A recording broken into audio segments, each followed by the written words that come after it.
pers tentang keberhasilan Sat Narkoba mengungkap kasus. Untuk sesi pertama, kami persilakan untuk dokumentasi atau foto. Dipersilakan. Dedenya bang. Banyak cb-nya ya? Ya ampun. Pegang aja. Berapa? Tuh, dong kok.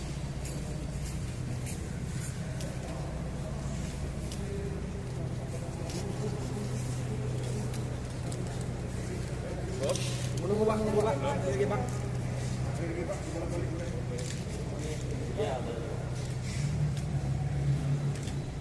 Silakan.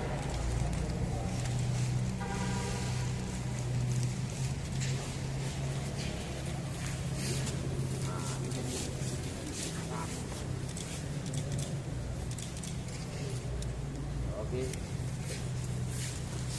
Terima kasih. Berikutnya kami persilakan rekan pers untuk secara langsung rilis dari Bapak Kapolres. Disilakan. Bismillahirrahmanirrahim. Assalamualaikum warahmatullahi wabarakatuh.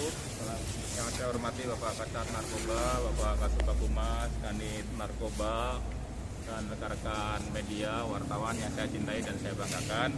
Pada kesempatan siang hari ini kita akan melakukan rilis ya terkait keberhasilan penangkapan kasus-kasus narkotika ya. Mungkin 2 minggu terakhir ini ada sejumlah 11 kasus yang terdiri dari narkotika jenis ganja 1 kasus dengan 1 TSK, jumlah BB-nya 1,99 gram. Untuk narkotika jenis sabu jumlah kasusnya 10 kasus ya, jumlah TSK-nya ada 12 orang. Jadi totalnya TSK-nya ada 13 orang, 11 kasus 13 orang tersangka. Dengan jumlah barang bukti 65,04 gram ya untuk sabu. Jadi rata-rata pekerjaan dari tersangka kebanyakan adalah wira swasta, ya ada juga yang petani, ada juga yang PNS. Jadi kami informasikan kepada rekan-rekan media dan masyarakat, di kebanyakan yang terjadi ya dari 11 kasus ini ya 2 TKP ada di Muara 1, ini 2 kasus sabu. 2 TKP ada di Dewantara, ini kasus sabu juga 2 TKP ada di Sawang, ya 2 kasus sabu juga. Ya 2 TKP ada di Muara 2. 1 kasus sabu, 1 kasus ganja. Merah Mulia, Nisam Antara, Muara Batu, masing-masing 1 TKP, ya kasus sabu. Untuk modus operandi tersangka, para pelaku memperoleh narkoba dengan cara membeli, ya membeli dari mungkin bandar, dan selanjutnya mengedarkan atau menjual kembali narkoba tersebut. Para pelaku merupakan kurir yang menerima perintah dari bandar untuk mengedarkan atau menjual narkoba itu. Para pelaku mendapatkan narkoba dengan cara membeli ya dari pengedar dengan tujuan untuk dipergunakan sendiri. Ya, jadi itu rekan-rekan semuanya rilis pada siang hari ini.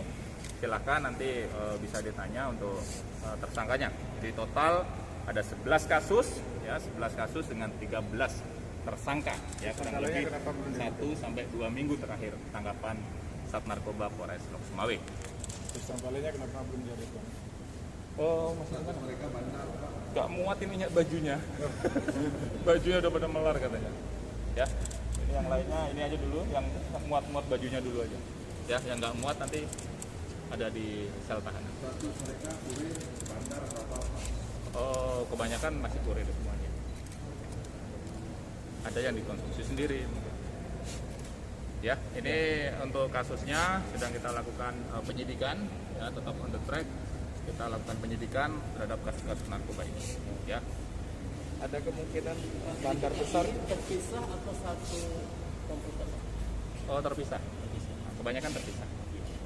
ada kemungkinan bosnya di belakang ini sudah terendus tidak Pak? Oke, tetap ada. Nanti kita lakukan penyidikan lebih lanjut, pengembangan dari mana bandar ini. Ya, nanti teknisnya Kasat Narkoba kan, tapi untuk kepentingan penyidikan ya mungkin kita bisa silent, kita nggak bisa publis dulu.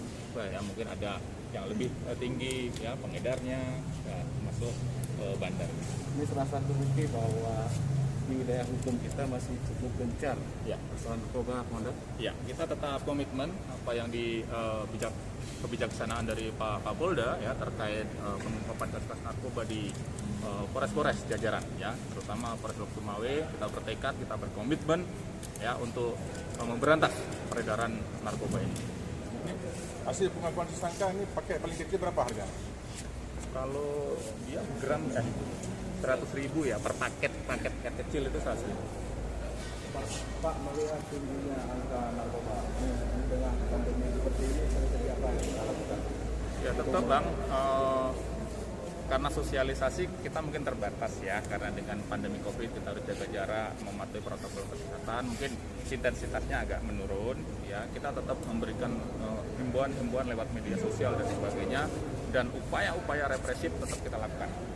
Ya, kita gencar untuk memberantas ya, mencari oknum ataupun orang-orang ataupun masyarakat yang menyalahgunakan dari narkoba ini. Mereka dijerat dengan Bentar ya, baik. nggak ditulis di sini. Mantan mereka dulu 2009, udah lupa saya. Jadi apa yang kita lakukan misalnya pakai prokes, untuk sesuai prokes COVID-19 seperti apa proses penangkapan mereka? Oh, tetap ya, kalau kita anggota yang di lapangan ya, yang melakukan penyelidikan ataupun upaya paksa, ya kita tetap menerapkan aturan protokol kesehatan ya. Mungkin pakai sarung tangan, pakai masker ya, kalau perlu pakai APD ya. Kalau memang itu dicurigai betul dia OTG dan sebagainya, oh ini sudah kita lidik, sudah lama kita lidik ya, undercover dan sebagainya. Kalau memang dia positif ya wajib ya, Baik, tetap. Pak, kemudian usia mereka masih sangat muda, Pak. Ini telah menghancurkan masa depan mereka. Statement Bapak kepada masyarakat yang belum dan yang sesudah seperti apa? Ya, jadi kita harus sama-sama ya, kita nggak hanya petugas kepolisian ataupun penegak hukum ya, kita sama-sama peran serta masyarakat ya, dibutuhkan ya, orang tua ya, di lingkungan pelajar ya, di semua lingkungan, di semua stakeholder baik pemerintah ya dan masyarakat, orang tua harus sama-sama, ulama ya, harus sama-sama kita saling menyadarkan, menghimbau pada masyarakat kita ya, generasi penerus bangsa kalau sudah terkena narkoba ini ya, kita sendiri ya, negara akan rugi ya dengan masyarakat.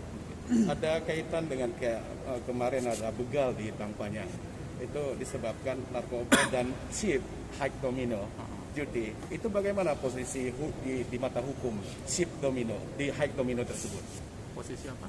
tentang judi online itu? Oh, judi online ya. Sekarang kan ada ungkapan sedekah, kemudian semua orang itu sudah mulai menggunakan high domino itu seolah-olah legal. Apakah itu sudah ada aturan hukumnya? Oh, judi online ya. Judi online tetap ya kita lakukan penyelidikan ya, dengan patroli-patroli cyber ya, terkait judi online yang semakin marak gitu. Ya, Karena ada kaitannya, Komandan, antara sabu dengan judi online hari ini. Di warung kopi memang kalau dirazia mereka susah didapatkan. itu harus perlu analisa penelitian ya, adakah kaitannya antara penggunaan itu dengan pemakaian sabu kan? Intinya itu dua-duanya melanggar hukum. Ya tetap itu melanggar. Baik. Ya, ada aturannya, semua ada aturannya, judi online pun ada aturannya ya, pakai undang-undang tentang perjudian ya, ataupun narkotika jelas ya, undang-undang jelas. Baik. Pak, tadi tersangka di sini ada yang menyebutkan PNS, Pak. Ada. Ada satu orang Ah, PNS dari kalangan mana, Pak? Aceh Utara. dari Pemda Aceh Utara. Dari Pemda Aceh Utara yang PNS. Enggak, barang bukti yang diamankan nama tersangka. Barang bukti yang diamankan nama tersangka, Pak? Yang dari PNS, Pak. Ada di antara ini ada, cuman kita Inisialnya? Nantilah kalau teknis Oh, baik. itu nantilah. Karena saya kan hanya general aja Siap. yang menjelaskan ya. Jadi itu rekan-rekan semuanya silahkan nanti kalau teknis ditanyakan ke Pak Kasat Narkoba ya, tidak ada kata mundur untuk pemberantasan narkoba. Oke, terima kasih. Wabillahi taufiq wal hidayah. Assalamualaikum warahmatullahi wabarakatuh. Laporan saja. Asalnya dari mana? Hah? Ini udah tua ini. Umur berapa, Bang? 35 ya. Untuk apa beli narkoba? Atau ngedarkan? Beli ya? Untuk apa? Udah pusing atau depresi atau apa? Frustasi, stres atau gimana? Untuk apa biasanya narkoba? Hah? Iya, salah gunakan. Misalnya untuk apa? Kan ada keinginan dari dalam diri. Nah, saya mau beli narkoba, membeli sabu. Ya kan, untuk apa? Nggak, menurut abang untuk apa? Oh, bukan, kan ada ya tahu salah kan, apa dilakukan? Untuk apa? Tahu? Untuk happy aja. Untuk apa? Untuk happy? Enggak, untuk apa? Hah? Kenapa? Keluarga dan tekanan Masalah keluarga. Depresi dah. Cukup ya? Cukup ya? Depresi. Saya kau kan depresi mah. Broken home. Gimana cara agar pengedar narkoba itu jera? Pengedar ya. Oh, ya. Tetap kita lakukan upaya ya dengan adanya sanksi yang berat itu ya, mudah-mudahan ya, para pemakai, pengedar dan di atasnya itu ya tetap jera. Ya, terima kasih Pak.